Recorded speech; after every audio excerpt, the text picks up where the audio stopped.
That evening, Ninian and several of his companions were supposed to moor to the saving rock. The wind rose and a storm broke out. Imminent death pursued their small fishing boat. At any moment, the waves could hit the boat on the rocks. But Ninian and his companions prayed fervently, wrapped in leather clothes. And when closer to morning, the storm died down. They saw that the pebble shore was very close. They moored to it, and fortunately, there was a cave in which they could make a fire, dry their clothes and get some food from the locals to refresh themselves and start their journey.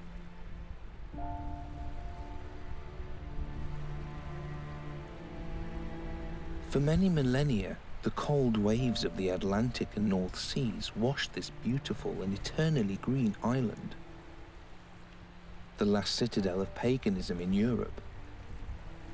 An island that no one could conquer and conquer.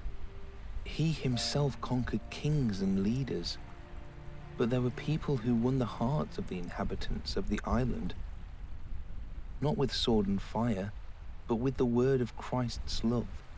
And we will talk about one of those heroes.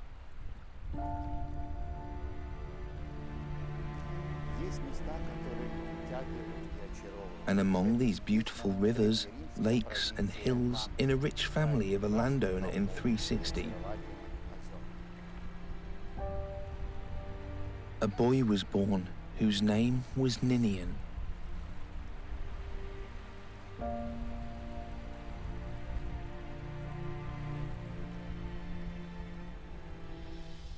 The Ninian family supplied food to the camp of the Roman soldiers. Here, Ninian got acquainted with the Roman culture, language, and writing. He learned Latin from the Roman soldiers, and since he had a desire for knowledge, he went to Rome to receive further education.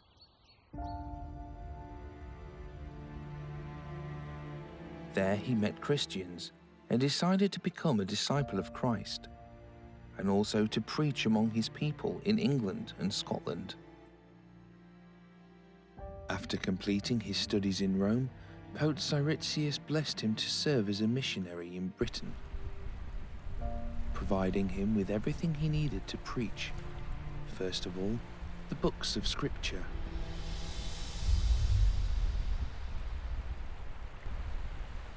Upon his return to the province of Cambria, Ninian visited his relatives and friends, preaching the teachings of Christ among them. Some of his friends and relatives were baptized and also decided to accompany Ninian in his difficult missionary service to the warlike and never-conquered peoples of northern Britain.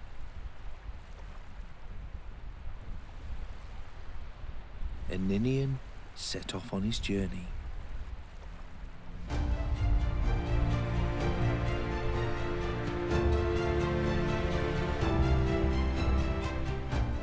Only the hum of motors and electric poles in this small village remind us that in modern times, much has been preserved as 100 or 200 years ago, while remaining faithful to the best fishing traditions. Nowadays, as well as many hundreds of years before that, local fishermen fish here.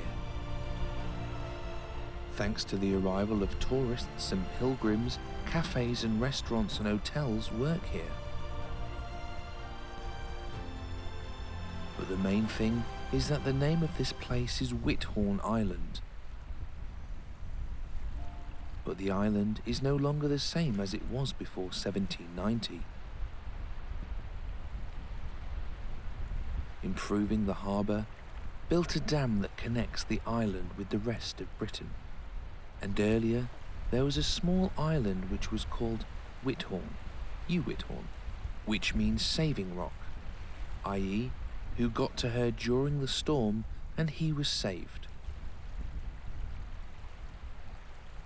This island and harbour was of importance to local maritime trade, as it was a convenient port for trade with the island of Men and Ireland.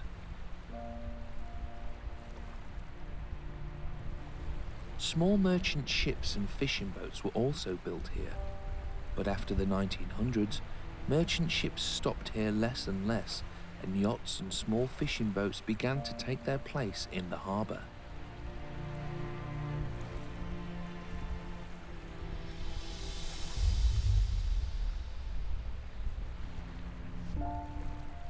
When in some locality the Christian community grew, the chapel was rebuilt into a church with an altar and a regular service, and over time, the church was turned into a monastery where monks lived and worked.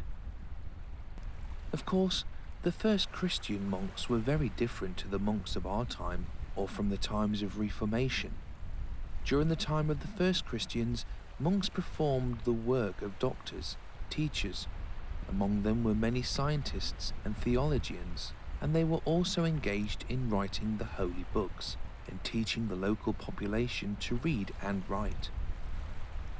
But the main thing is that they performed all of the work free of charge, and at each monastery there was a land plot where the monks grew fruits and vegetables for themselves and for treating those in need.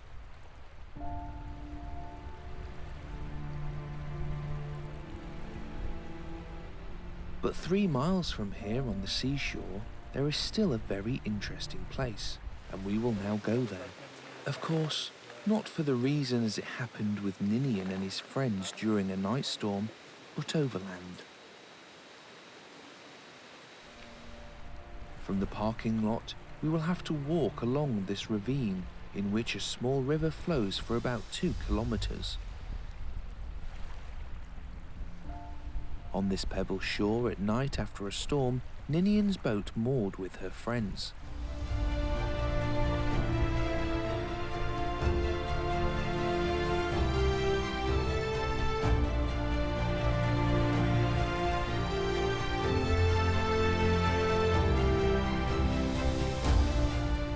This is the natural monument of St. Ninian's Cave.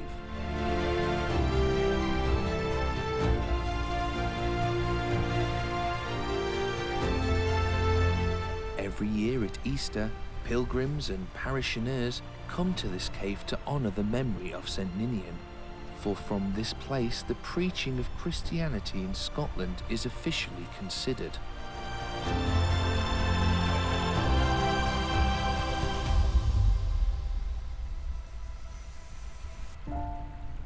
Monastery Whithorn. At this place in 390, Ninian found and built a church in honour of his friend and mentor Saint Martin of Tours, with whom Ninian was familiar from his time in Rome. And this church was called Candida Casa, which means white horse.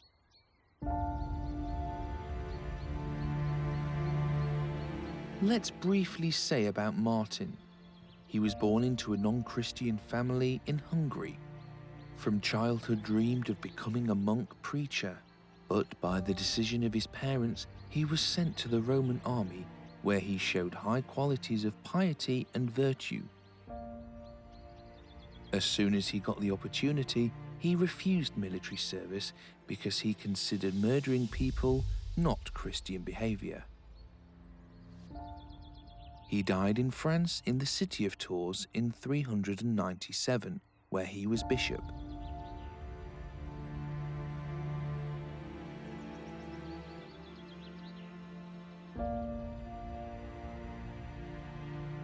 In the size that this monastery now looks like, it was built around 1100 by Lord Galloway. And before that, since 700 years, the monastery and the city were the possession of Northumbria. From 900 to 1100 years, it was under the possession of the Vikings, who used the territory of the monastery as a burial ground. After restoration in 1128, it became the most famous and popular in all of Scotland. The ministry in the monastery was completely restored by Bishop Whithorn. The monastery was transformed and expanded. The holy books of the Bible were copied here, and a large number of missionary monks were trained, who spread the gospel throughout Scotland and other countries.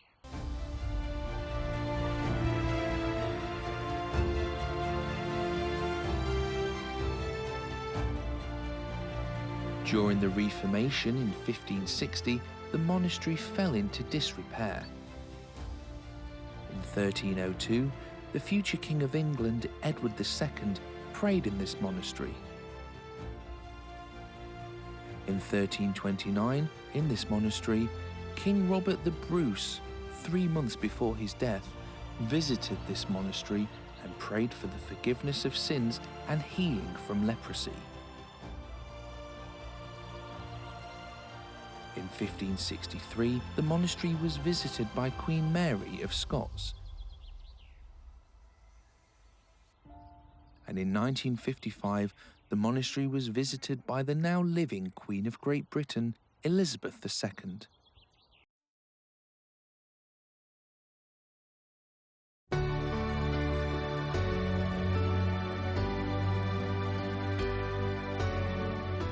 Ninian, Kentigern, Kesog, Patrick, Columba, Mirren.